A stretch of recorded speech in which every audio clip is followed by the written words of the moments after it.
저는 이번 참사를 행안부의 흑역사라고 생각합니다. 역대급. 그것만 말씀해 주십시오. 설명하시려고 그러지 마시고.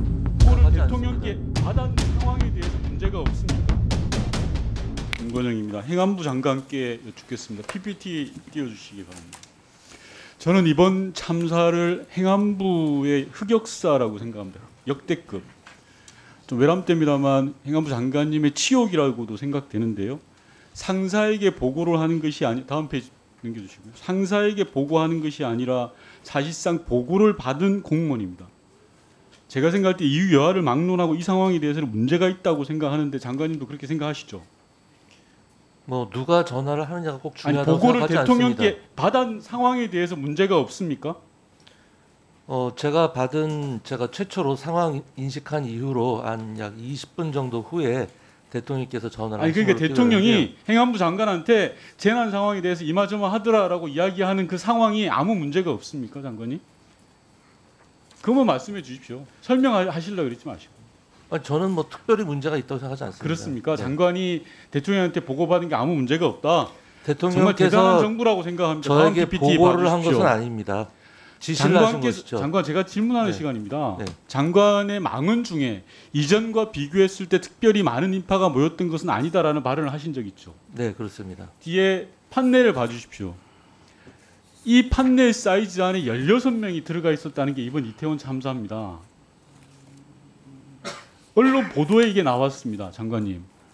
이래도 이전과 비교해서 특별히 많은 인파가 아닙니까? 이 작은 모양 안에 16명이 서 있었다는 겁니다. 그래서 참사가 나고 압사가 일어난 거예요. 장관님.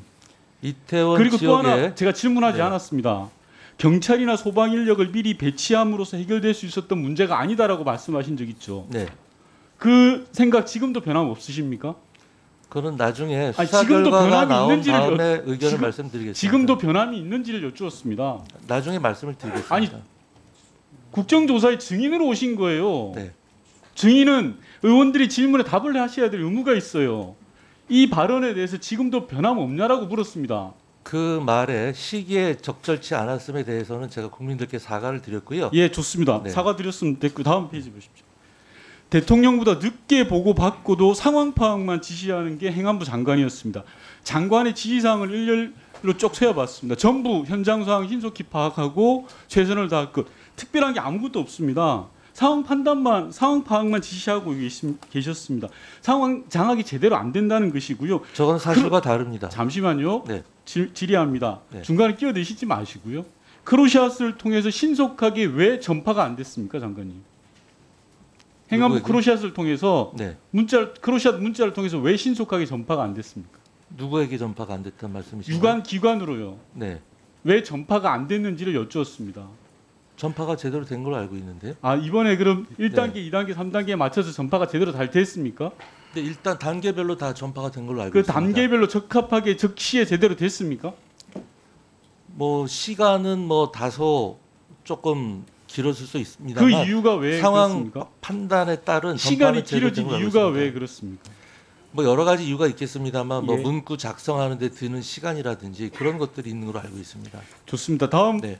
PPT를 보시면요. 지난번 현장 조사에서는 장관께 그 행안부에서는 전임 정부 때 4단계로 만들어놔서 그렇다라는 취지로 말씀을 주셨습니다. 그래서 제가 21년 중앙 상황실에서 만든 문건을 찾아봤습니다. 이 문건에 의하면 단일 단계로 운영되어서 소극적인 경향이 발생하고 필요시 곧바로 상위 단계로 발송 대상을 확대 전파하라고 했는데 이번 행안부는 그런 게 전혀 없었습니다. 그렇기 때문에 상황 전파의 속도가 더뎠던 겁니다. 다음 PPT 봐주십시오. 장관 댁에서부터 저는 현장으로 바로 가야 된다라고 이야기하지 않습니다. 현장이나 상황실로 바로 움직였어야 됩니다. 그런데 장관은 85분 걸렸습니다. 이동하는데 물론 장관께서는 이동하지 않고 유선상으로 지시를 내렸다라고 하셨습니다. 네. 직접 운전해서 가셨습니까? 아니, 제 기사가 왔습니다. 기사가 올 때까지 그럼 기다렸습니까? 그 사이에 상황을 파악하고 아니요, 있었습니다. 기사가 올 때까지 기다리는 일을 여쭈었습니다. 여러 가지 대체 아니요. 방안을 생각하고 있었습니다. 기사 집은 어디였습니까? 죄송합니다만 기사 수행비서분. 집은 저기 일산으로 알고 있습니다. 일산에서 압구정까지 가는 시간 장관은 시간을 허비한 거예요.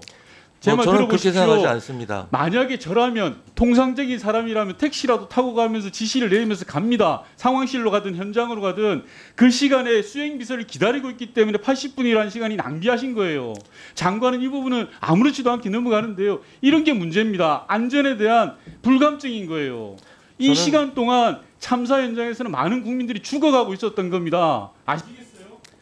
이 시간은 이미 골든타임이 지난 시간이었고요. 의원님하고는 생각을 조금 달리합니다.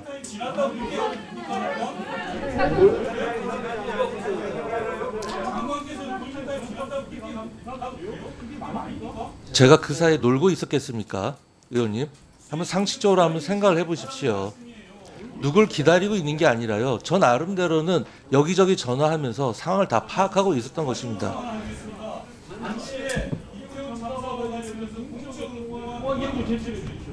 공화기업 제출한 오래 걸리지 않았습니다. 오늘 도영시장까지 장관께서 참모에 대해서 공적 정화에 대해서 맞춰 나갑니다. 공적 정화의 조치를 해주십시오. 네, 수고하셨습니다.